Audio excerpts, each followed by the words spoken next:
Hello, beautiful people, and welcome to Drawing Down the Dragon. I'm Snappy, and thank you for joining me for our Unbox and Explore show, where we're going to be diving in today into the Golden Tarot of the Renaissance, also known as the Estensi Tarot.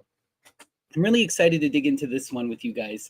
It's going to be so much fun because this particular tarot is one of the oldest tarot decks that we have. It comes from the 1400s in Ferrara, Italy.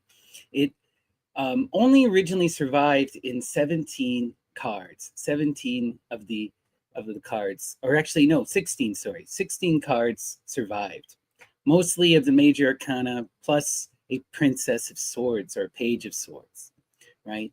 So it's a really fun, interesting deck, and it was created and developed with this really amazing historian and an acclaimed esotericist and tarot teacher named Giordano Berti.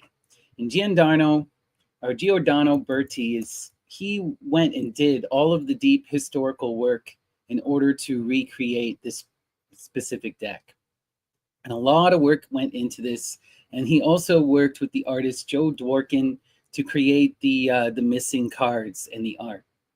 And yeah, really interesting character, Giordano Berti, a very important modern day esotericist who's written dozens of books, created hundreds of different tarot cards. I'll bring up his page here so you guys can take a look. Let's see here. Yeah, a really important academic who focuses on the history of the tarot and also on teaching the tarot.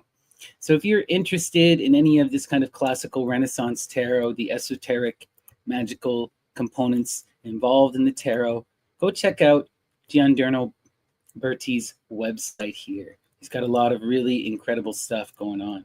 Really interesting character. And yeah, I'm excited to dig into this specific deck. Before we do, though, I wanted to show you, since there were so few cards that had survived. Well, originally, actually, it took a while for them to even realize who had made this specific deck. For years and years, they had assumed that this deck had been developed in the French court of Charles IV. And then through research, they were able to determine that it was created by the Estes family, most likely, commissioned by one of the dukes in Ferrara.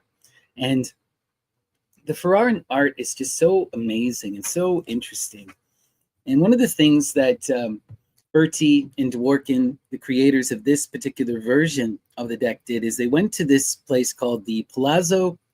I just want to get this right. Schifanoia. Yeah. Called the Halls of the Months, right? And it has all these incredible frescoes and beautiful art. And I'll bring this up for you so we can take a look here. But this is the entrance to the Palazzo today. And this is where a lot of the art from this deck here was inspired from. So we'll just take a look at some of these incredible frescoes. So first we have, this is called the Triumph of Venus. And there you have Venus standing atop an altarpiece, right? Really beautiful, incredible art here, you know? And this is an interesting one, almost like a Mithraic figure leaping over a bull, right? A fool imagery leaping over the bull, carrying the sacred key in white, right? And we have like a devil image over on the right here, and a divine feminine over on the left. Really interesting energy. Here's another one from the Palazzo. I just thought was really kind of interesting, very kind of pagan. You know, you see women with their breasts bare and carrying of sacred herbs and really interesting stuff. You know, this was really cool. This to me could be like a page or a princess, you know, really interesting character. And then there's another one here from the Palazzo. So this gives us an example of some of the art that was being created at this time by the people of Ferrara in this particular Palazzo that was owned by the Estes family. And it's the Estes family who created this specific deck. But, you know, like most of this stuff, it's shrouded in secrecy and obscurity, and most of it has been lost. But we are very lucky that great scholars like Giordano Berti came and created this for us.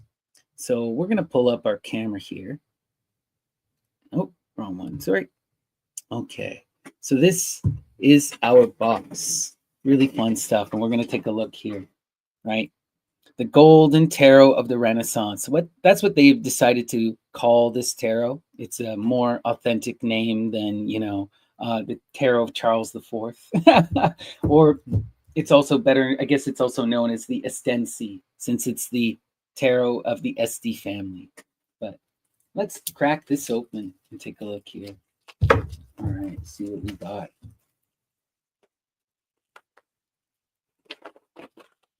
Beautiful. And look at her back. Wow. Beautiful. Amazing stuff. See, Giordano Berti artwork by Joe Dworkin. 78 cards. Beautiful stuff. So let's take a look here. What do we got inside?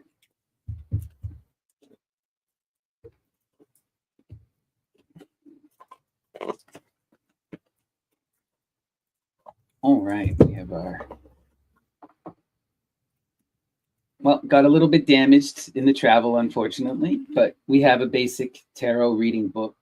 Interesting. Golden Tarot of the Renaissance. Let's see. What does this tell us here? This Golden Tarot. The Estensi Tarot. Golden Tarot of the Renaissance. All right.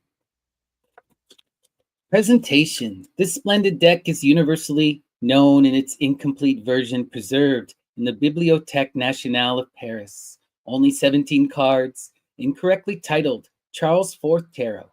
They were actually painted in Italy and Ferrara around 1470.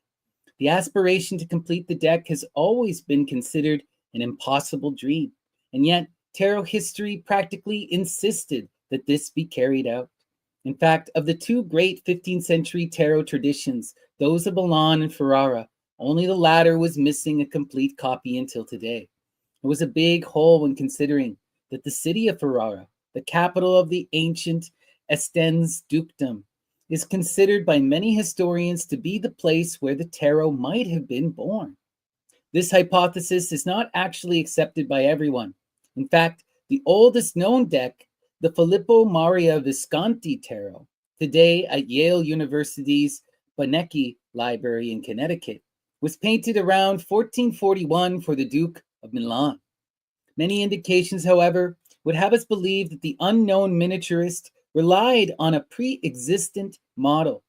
During the same time, tarot, or better yet, trionfi, as they were commonly called before 1500, were produced in Ferrara as well. This fact is confirmed in the wardrobe book of Leonello de Este, who was lord of the city until 1450. The payments for various trionfi decks were mentioned. In fact, among the pages of the year 1442. During the following years, there's evidence of the presence of numerous artisans in Milan and Ferrara who created trionfi of inferior quality for the working classes, as well as decks of great value for the nobility. Among the latter, the so-called Charles IV Tarot painted by an unknown artist of Ferrara. A connection with the King of France derives from an error by a 19th century critic, Constant Lieber. He had read of the payment of 6 Parisian coins to painter Joachim Gringonneur for 3 decks of 56 cards, painted in gold in various colors. Among the pages of the year 1392 in the account book of Charles de Valois. Without much thought, Lieber associated this entry with the cards of the Bibliothèque Nationale. Later, numerous specialists carried out careful examinations. The Charles IV cards are therefore commonly defined today as the Estensi Tarot. Unfortunately, as earlier stated, it is an incomplete deck.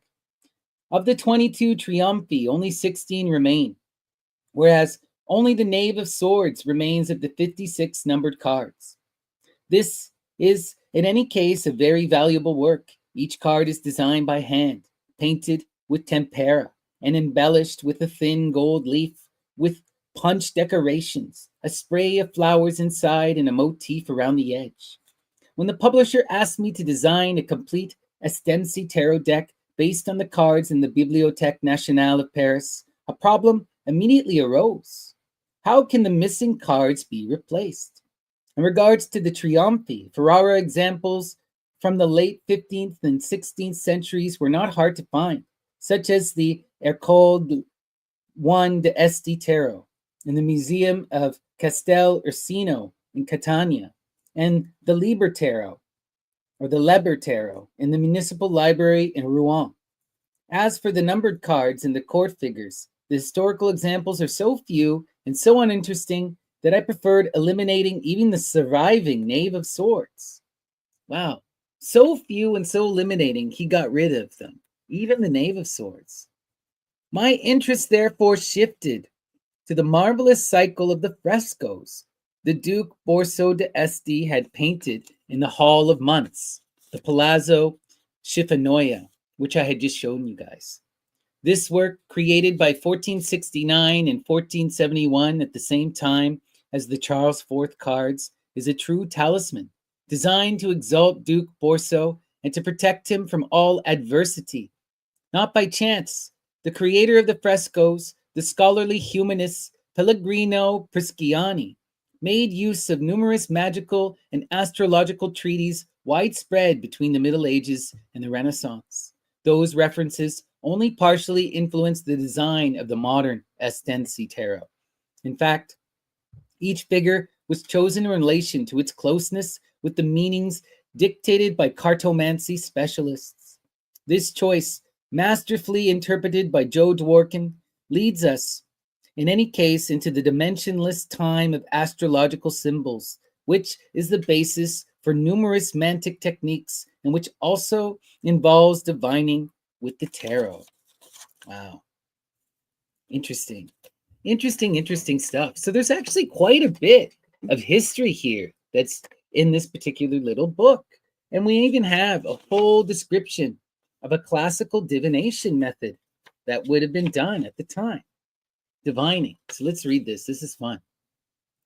One way to consult these cards is by using zodiac diagram, which offers a general view of the querient's life. Beginners can start practicing using only the 22 Trionfi, or even the entire deck, at their discretion. In short, shuffle the cards 5 times.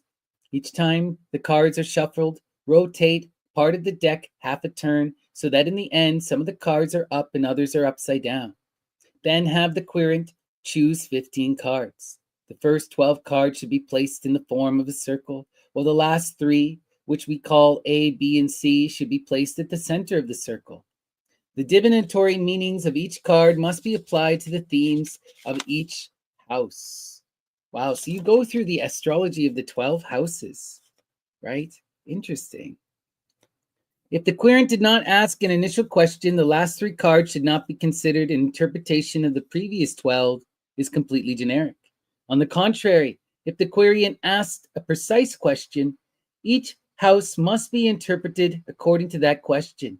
In other words, the divinatory meanings of each up or upside down card must be adapted to the house and the question.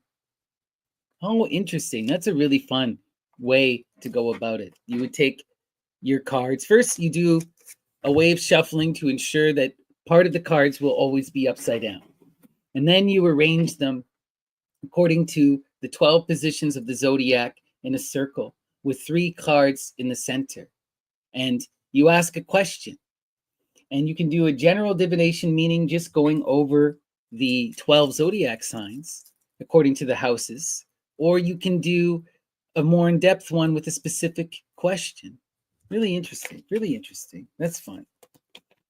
What else do we got in here?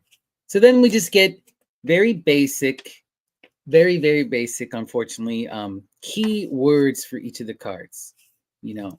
So we do get a cute little essay that was a really good history lesson and a fun way to approach this particular tarot using the astrological houses. But, you know, like, for example, if we look here, it says, Trionfi or Major Arcana, the Fool, is strangeness, carefree attitude, childishness, vacation. Upside down, carelessness, foolishness, drugs. So very basic understanding in this book. But still, I really do appreciate the inclusion of that introductory essay. That is a lot of fun. So really interesting. We're now going to hop back over to the main camera here, and we're going to open up the deck. Oop, wrong one. Here we go. All right. So let's open up this guy, and we'll take a look at each of our cards.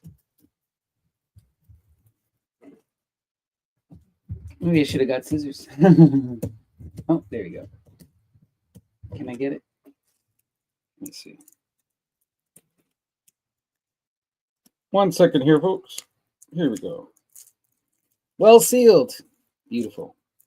And this deck is done by Los Scarabeo, which is one of the largest, if not, I believe, the largest tarot company from Italy.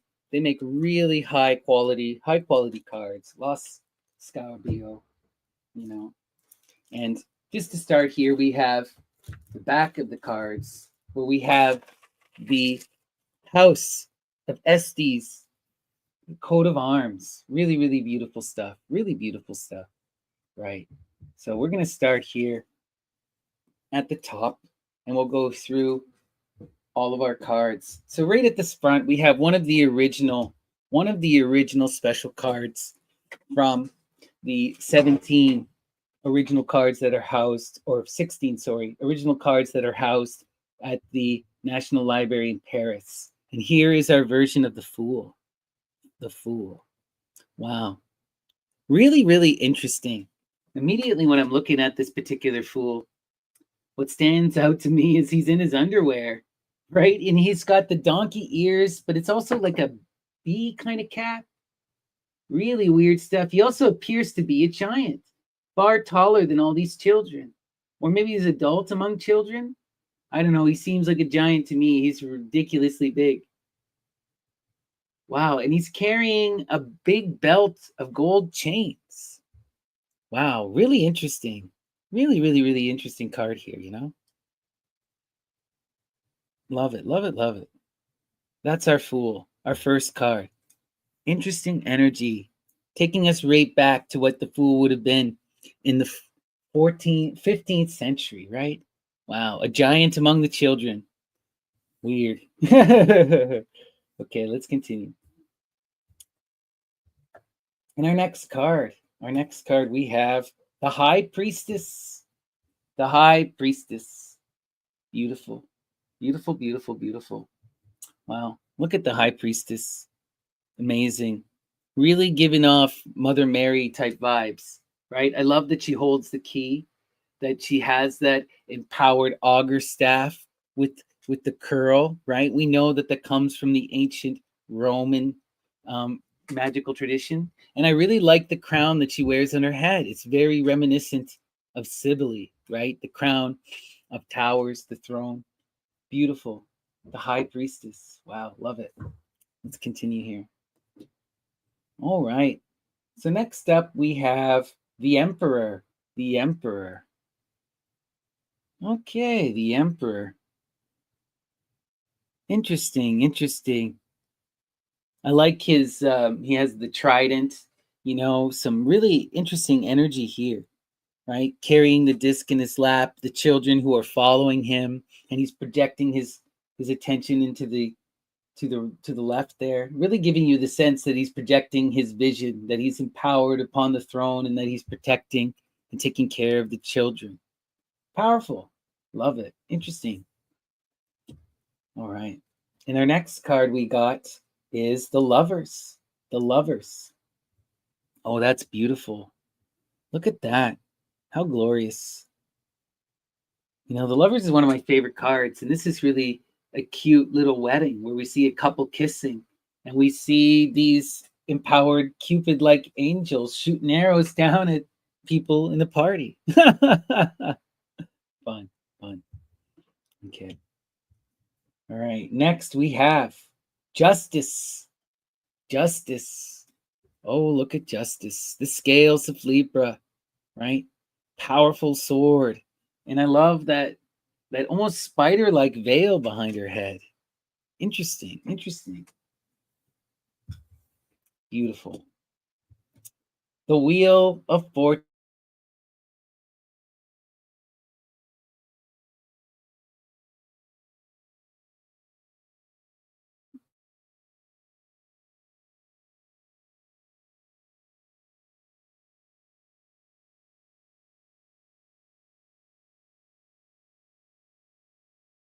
Ooh, what's going on here?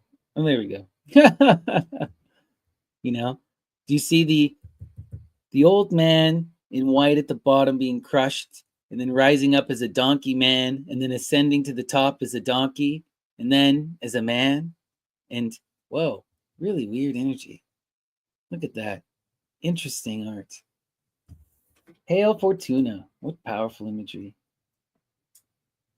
Oh, look at our hangman hanging by one foot, but interesting. His foot is not making the classical four image. One of the most common things that you'll see with the hangman cards is that within their legs they will make this triangular shape that is reminiscent of the number 4, right?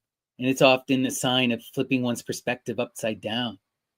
And this is interesting because the hangman is holding these 2 bags of gold, and it's like the gold is keeping him hung. It's keeping him hung. Wow, interesting. Interesting. I like that card. Okay. Next we have Temperance. Temperance. Beautiful energy, Temperance, right? The consummation of the Lover's card, the power of Sagittarius, the creation of art, and we see her engaging in the Solve Coagula, mixing those empowered potions. Went small. I don't know. This is about as big as I can get it. All right. Let's see here. Okay, the Tower. Aries. Aries energy. Aries energy.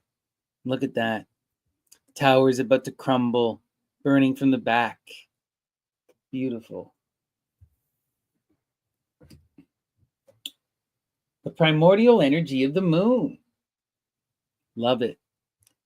And we see an elderly woman making an offering, it looks like, holding some kind of instrument. Or is that a compass? Oh, they got compasses. It's a woman and a man, and they're looking and they're measuring the moon, utilizing their compasses. The camera changed. That's so weird. It's the same size as the face cam? Because it's not showing that on my screen. That's so weird. It should be where the cards are big and I'm small. There we go. Okay, it did go now? Okay. Because I haven't seen a single change on my end. Oh, we gotta love StreamYard. Well, thank you guys. I appreciate glad we could fix that. Okay. The moon, measuring the moon, measuring the moon. Wow. Love it, right? Beautiful. Okay. Next we have Judgment, the Ion, right? The Ion, the 20, the completion of the cycle. Well, the penultimate moment before the completion, right? The 20, beautiful energy, going through reincarnation, facing judgment. Wow. Okay. All right. Next up, we have the Ace of Cups. The Ace of Cups. I believe, is that what it says here? Chalice, yep. Copas. Ace of Cups. Okay, we have a fountain with a pillar and a Pegasus. That's quite interesting. Beautiful. I love the Pegasus imagery. Fountain is quite interesting for a cup as well. Excuse me. Now we have the Three of Cups. Abundance. Abundance. Oh, wow. We're getting a very holy looking woman, someone who's very much embodying this kind of Marian iconography with those 3 cups. Powerful mother energy here, right? Beautiful. Okay. All right. Next up, we have the Five of Cups. Disappointment. Disappointment energy, right? Striving to put yourself out there to come into empowered love. And look at this. We see three cups, that have fallen over and they're empty. And we see her reaching up to the sun, and there are two cups behind her that are full. Interesting. Interesting. I like that. Okay. The Seven of Cups. Wow. The Seven of Cups. Debauchery. And we have the cups making up the rays of the sun. That's interesting. Interesting. You know, debauchery is usually that energy of being in unreciprocated love, love that's unbalanced, that leads to filth and to pain and intense energy, right? Wow. This is an interesting card choice. Okay. All right. We have the Nine of Cups. The Nine of Cups, right? The Nine of Cups is happiness, happiness. And we see this energy. It looks like this is going to, this is some kind of initiation. The young kid is being accepted as an apprentice. Under the table is where all the cups are located. Wow, interesting.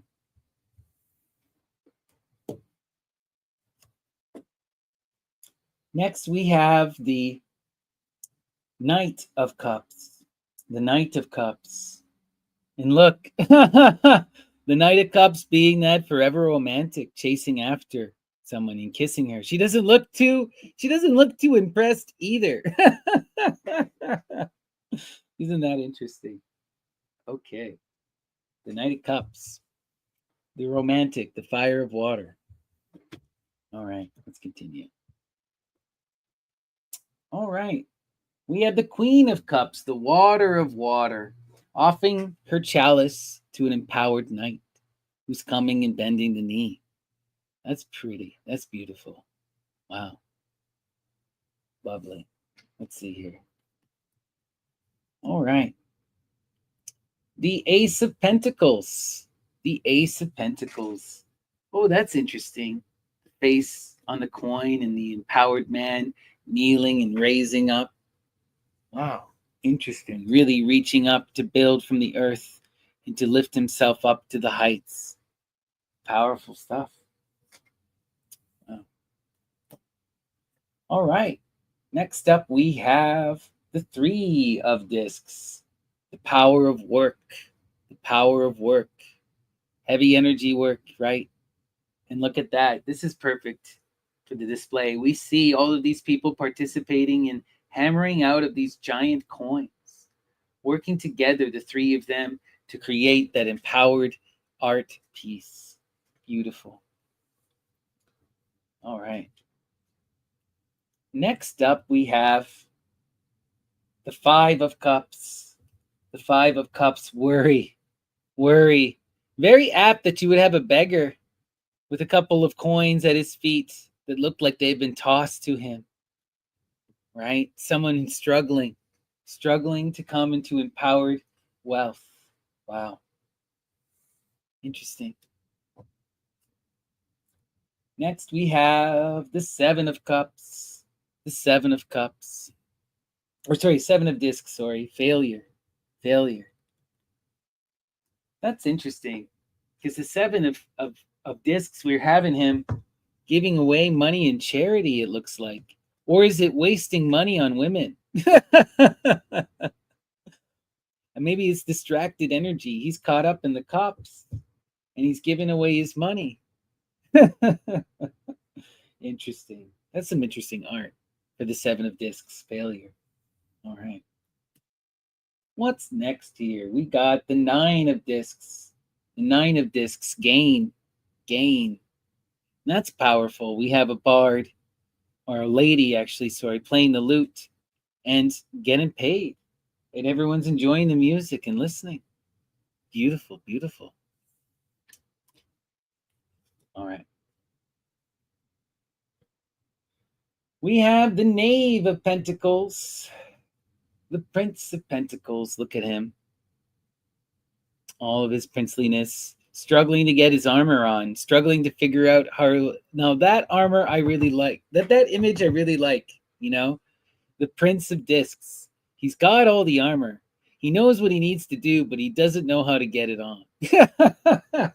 That sums up the Prince of Discs pretty aptly, I think. Yeah, beautiful. Okay. Queen of Pentacles, Queen of Pentacles, the kin builder, the Queen of Pentacles, right? The one who takes that water and puts it into the earth, who cultivates the earth, who empowers herself from those around her. Really, really, really beautiful energy, this, you know, and she's in that pristine white, raising up that disc, invoking her power. Yeah, beautiful. Great Queen of Discs. Okay. Next up, we have the Ace of Wands.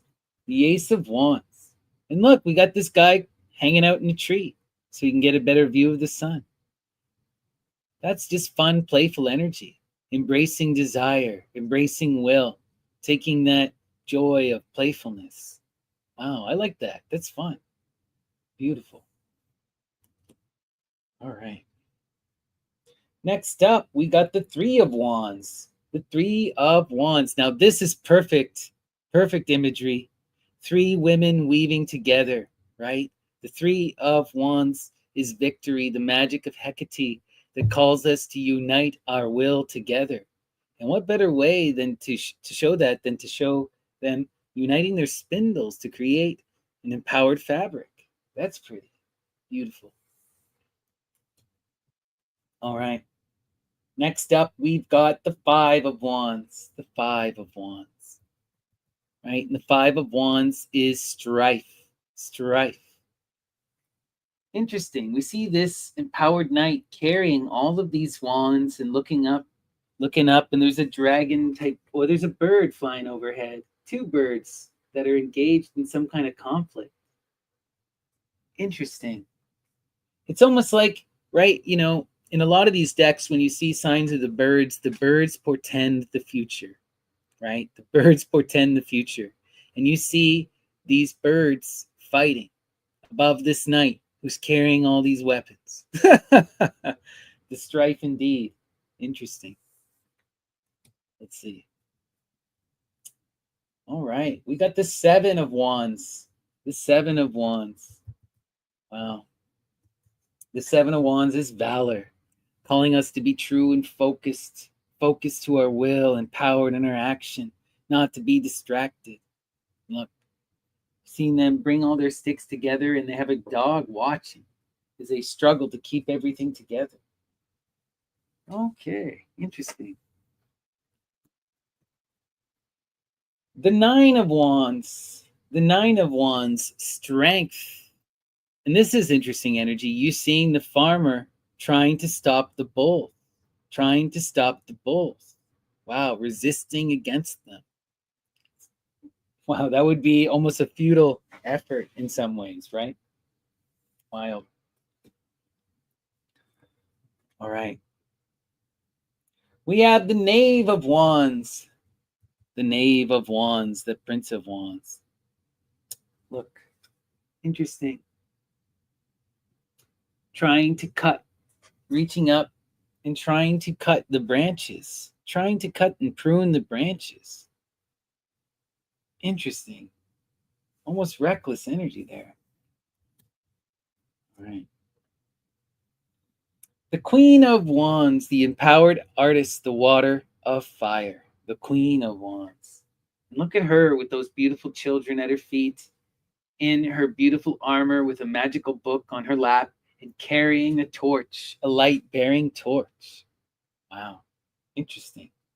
Beautiful. Love it. Okay. Next, we have the Ace of Swords. The Ace of Swords. Beautiful, the Ace of Swords.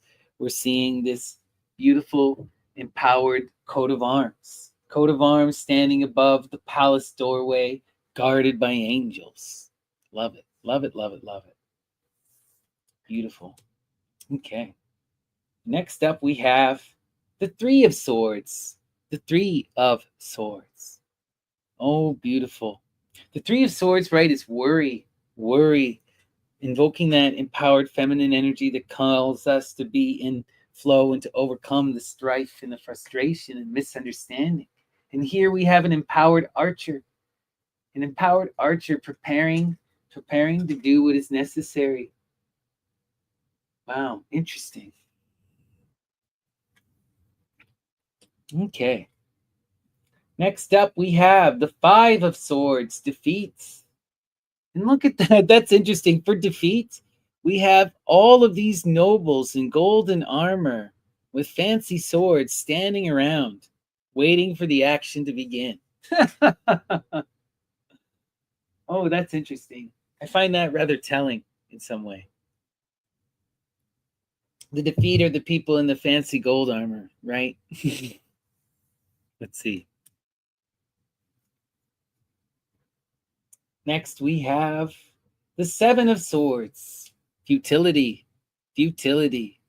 right? Frustrated energy, believing that we can't overcome. And yeah, look at the futility of this. We have this empowered archer trying to shoot, but all of these swords are coming at him. You can't stop all those blades, right? It's almost futile. He can't prevent one of those swords from getting to him. Wow. Wow, wow, wow. Beautiful. Okay. Now we have the Nine of Swords. The Nine of Swords, cruelty. And that is some serious cruelty. The idol decapitated, the swords ready and still pointing at it. Wow. That is brutal. Cruelty indeed. Lashing out at the self and lashing out at the world. Okay. Next we have the Knave of Swords, the Prince of Swords. Blowing his trumpet, waving his sword in the air. Oh, so frail. Interesting. Let's continue. All right. Next up, we have the Queen of Swords, Athena energy, right? The one who is the empowered teacher. And look, it's a nun who is connected to the child, going to help and educate her. Beautiful. Beautiful. All right. The Magician, Hermes himself, the energy of the one. Wow. And we see someone who's making profound magic on a table and sharing it with these youths, sharing his potion. Interesting. Okay. We have the Empress, the three, the beautiful Empress, the divine feminine. Wow. Very much looking like Mary, mother of Jesus, holding one of those holy Pope balls. I don't know what you call those. Beautiful, though. Love it. All right. Le Pape, the Pope. Look at that old fart. The Hierophant, the five, seated with his two cardinals upon the throne, crown. Interesting. The Pope.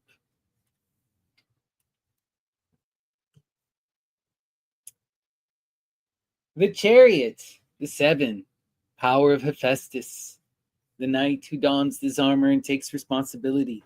And look, we have a knight with a halberd standing atop the chariot, confident and powerful, beautiful energy. Love that. Chariot. Oh, look at this, the Hermit. Now, this Hermit looks like a true wizard, right? The power of Virgo, the nine, the initiation, the one who cultivates themselves in the earth and passes through the gates. Beautiful energy, right? Beautiful energy. Interesting. Oh, we have strength, Lady Babylon. But look at this. This strength is a bit different. Look at that veil behind her head. You know, in a lot of the early imagery, you see this strength card where you see that empowered feminine who is protecting the lion, removing the thorn from the lion. But here we see the feminine that is building and refixing the pillar, uplifting and re-protecting the city. Wow, rebuilding, having the strength to endure. Wow, to rebuild. Beautiful. Yeah, that veil behind her head looks like a web, does it not? Yeah. Death, death. And the Reaper comes on a black horse with his scythe. Very classic medieval imagery, this one.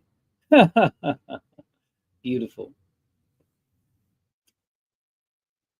Oh, the devil. Our devil's looking very much like Poseidon. And I love that he wears his own face on his crotch. Double-headed, if you know what I mean. The devil. Interesting energy here. Wow. What a cool picture. Love it. Okay. The star. The star. Aphrodite Comatho. Astarte. Beautiful, right? And you see that divine feminine in all of her beauty. Underneath Venus. Love it. All right. Now we have the sun. Now we have the sun. That's interesting. And we have this feminine with a spear. Is that an arrow? And it looks like she has a thread. She's going to tie it to this arrow. I wonder. That's so interesting. The sun is so beautiful, right? The light of the new dawn. Eos. Beautiful stuff. Beautiful stuff. All right. The world. Now that's interesting. The world card. The world card. The 21, the completion of the cycle, right? And look at that. You have the Corey standing outside of the world, standing on top of reality. She has exited and become herself, the queen upon the throne. Beautiful. Beautiful, beautiful, beautiful. I love that. All right.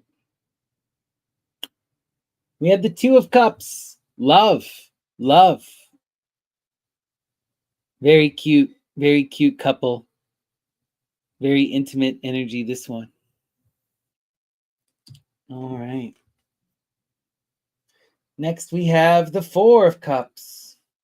The Four of Cups. Luxury, comfort.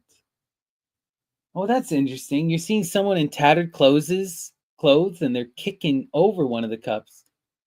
They're pouring the water out. Wow. You know, I get the sense that this is that restraining element of the four, right? The Four of Cups can either be this foundational energy that allows you to grow and to empower yourself in love, or it can be the energy that restricts you to the home, that denies you your pleasures. This guy is going around and dumping out all the water, keeping you stuck. Ooh. What do we got next? The Six of Cups. Pleasure. Pleasure. Oh, and look at that. Between two gates with two golden cups, right? We have all of these beautiful naked youths. Right?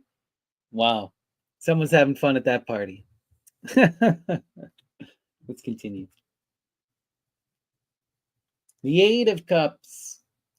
Indolence. Or, yeah, no, Eight of Cups? Yeah, indolence.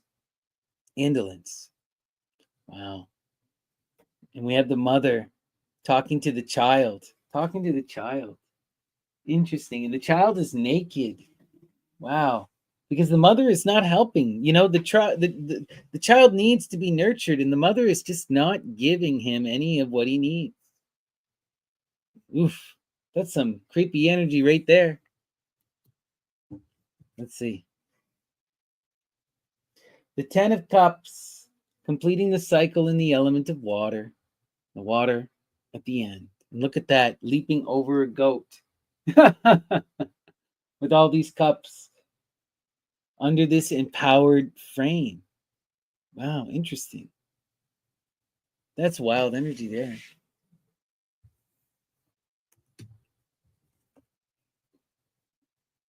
The Knight of Chalices, the Knight of Cups, the Knight of Cups. Fire, water, the one who puts their love out there. Beautiful. On that empowered horse. I guess the knaves are the princes, yeah. Interesting. Let's see here. We have the King of Cups. The King of Cups in his royal purple. In his royal purple with his little red booties. Looking very stern. Got that cup. Love it. Love it. The Emperor. All right. Next, we have the Two of Pentacles. Change. The Two of Pentacles. Change. Oh, interesting. And we're seeing these two men come together to exchange, to change money. They're engaged in trade, I think. It's hard to tell. Interesting. Where do we go from here? Next, we have the Four of Pentacles. The Four of Pentacles is the power foundation. And look, we have the youth holding all their money and he's checking it. He's biting one of his coins. He's got 3 of his coins upon his tunic, and one of the coins he's biting to see if it's real. And he's got this goat skin with other coins. Interesting. Interesting, interesting.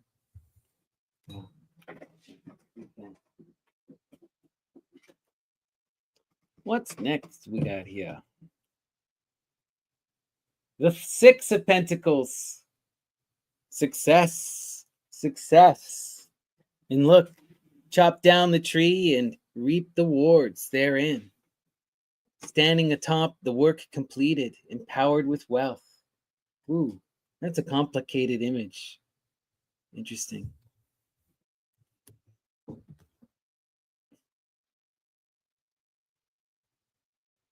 Eight of discs. Eight of Pentacles. The Eight of Pentacles. Prudence energy. The energy that calls us to do the profound work. Wow. Wow, wow, wow. This is interesting. The horse. I'm not even sure what this imagery is about. It's kind of wild. It's got some kind of snake thing in his hands. Love it. Interesting. Okay. Next up, we have the 10 of discs. And look, that's that image we saw in the Palazzo, right? The boy who was jumping over the bull. But this time they've added the discs at the bottom. So we can see where that came from. Interesting.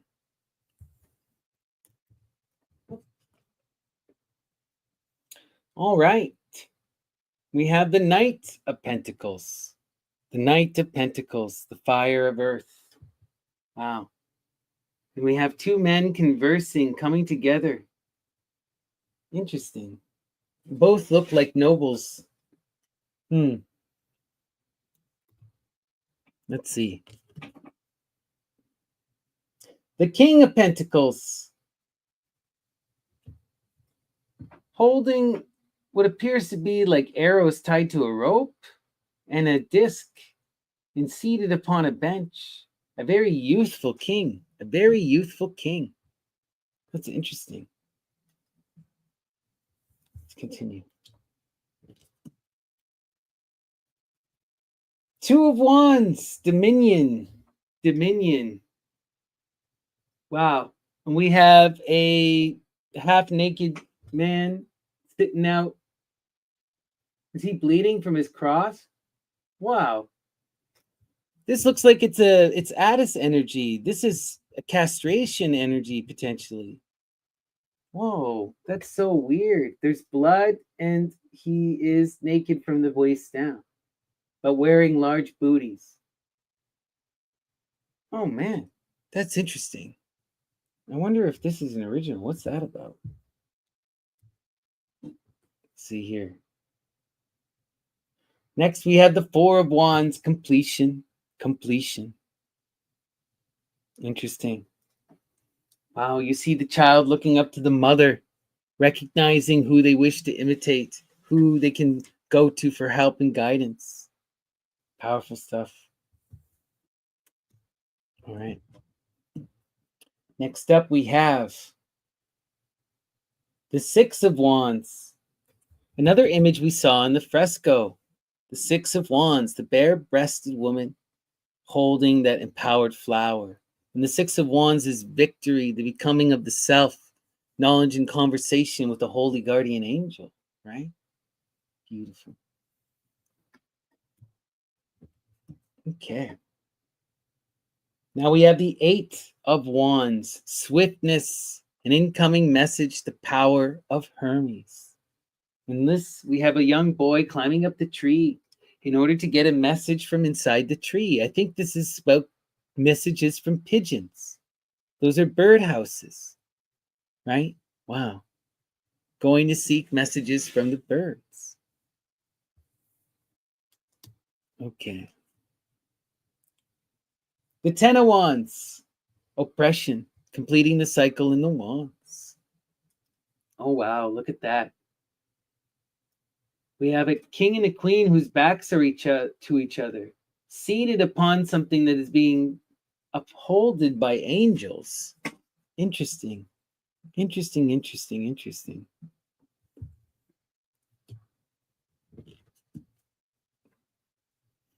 All right, next we have the Knight of Wands. The Knight of Wands.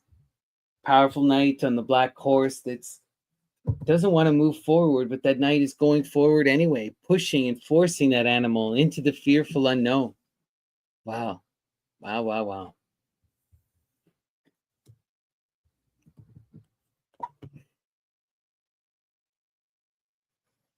King of Wands. Another youthful king energy. And look, he's carrying a little guitar, a lute of some kind. Wow. And he's got the classical wand of Asclepius. The wand of Asclepius with the single coiled snake. Interesting. Beautiful. Okay. And our next card is the Two of Swords, peace. The Two of Swords, peace. Wow, and look, you see the swords crossed on the bottom, and she's stepping upon the swords. And it's the male and the female balancing each other, conversing with each other. Beautiful, lovely. Okay. The Four of Swords, another image we saw in the palazzo, right? We saw this figure, the wand and the hoop. Now we see them with four swords in the background. And the Four of Swords is about communication, cooperation, truce.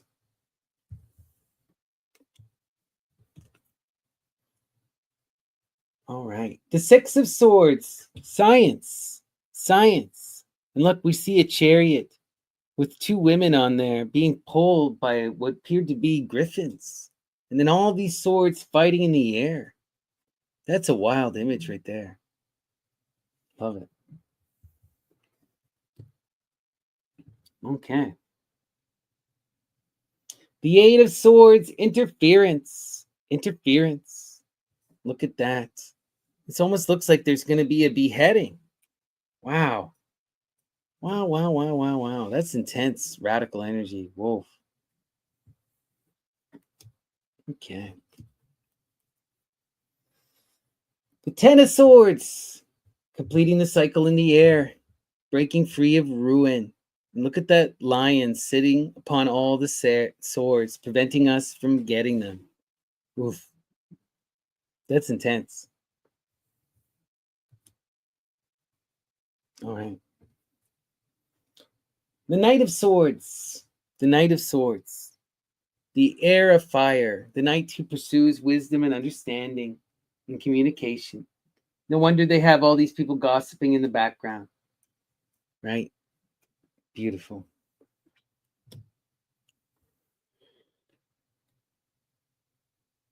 The King of Swords. The King of Swords upon his throne with sword held high. Very classic imagery. Very classic imagery. Love it. And that is our full deck. Oh, wow. How fun was that? How fun was that? Beautiful stuff. Beautiful, beautiful stuff. Oops. All right. Well, now we're going to give this deck a quick shuffle and a cut. And we were going to do a Saturn square reading. But let me know what you thought. This looks like such a fun and beautiful deck. It's always great to have these kind of historical recreations, you know. I mean, it's unfortunate that we don't have access to the original deck, but you know, at least this way we have a way of kind of getting there, you know, and we have something that's inspired and creative and is beautiful, right? So what I always do with these new decks when I get a new one is I like to make sure I do a really good shuffle. So first off, what we want to do is divide the deck into 4 piles and just ensure that we are touching every single one of these cards, right? And making sure that we're imparting our energy, invoking the magic of the muses, of Apollo and Dionysus, and asking them to empower the magic of Phoebe, of the great mother Hecate, right? Of Hestia. Invoke and give us your wisdom. Inspire us through these cards. Teach us to perceive and understand, to engage in the magic and power of the birds. Beautiful stuff. Muses sing in us, enthuse us, empower us, in inspiration and in flow, in loving generation and in power, right? Beautiful stuff. Almost finished here. It doesn't have to be perfect. The whole idea is just to get things random, right? We just want to make sure everything is random and that we're touching every one of these beautiful little decks and cards here so that we can impart our energy and ensure that everything is nice and properly shuffled. So once we get this deck shuffled, we're going to do a community reading, a Saturn square. But if anyone would like me to pull them a couple cards, if you are interested in this deck, I want to see what message it has in store for you, send me a super chat, a super thanks, or sign up for a YouTube membership. Okay, let's give these a quick shuffle here. We'll bring this deck together. All right. Muses inspire us. Okay. 1 and 2. Ooh, good enough. And now 4. All right. Bringing everything back together. Beautiful. All right. Nicely shuffled. So let's invoke Apollo and the Muses and ask them to shine their light upon us, to guide us throughout our days, and to help us to realize the beauty of our dreams.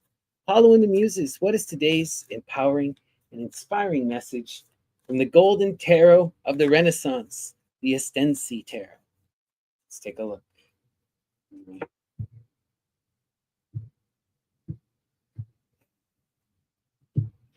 And our center card is, we have the Ace of Discs. Beautiful, beautiful energy, the Ace of Discs, right? This is the energy that calls us to take action, to empower ourselves in our will, right? To have that strength to imagine in the earth and to see the ace come to fruition. When we have the magic of the ace implies the 10. It implies the 10. And it calls to us. It says, really engage in the earth. If you were to reach up to the heights of the ideal, empower yourself in your action, what would you create? What would you do? What would it look like? And I really like this card because we see this man lifting up from the earth, reaching up to the stars, from the bottom to the top, right? Powerful. Where do we go? All right, we have the Knight of Cups. The Knight of Cups. Wow. Beautiful. The Knight of Cups, the fire of water. The mature knight who wishes to be in loving flow, to share his cup, to manifest community. And we see this energy struggling in the earth, where this is out of their normal purview, out of their comfort zone. Where they truly feel most exalted is when they're in the fire and the water. They can engage in the earth, but this is difficult for them.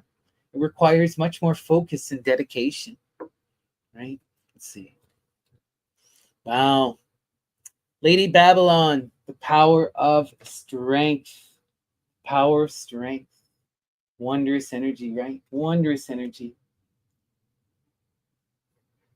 The strength calls us to endure, to pursue our desires, to empower ourselves with our will and have the strength to persist. This is the masculine and the feminine at their absolute height, empowered in action, capable of drawing down the sun, of initiating the apocalypse, of doing whatever one wishes.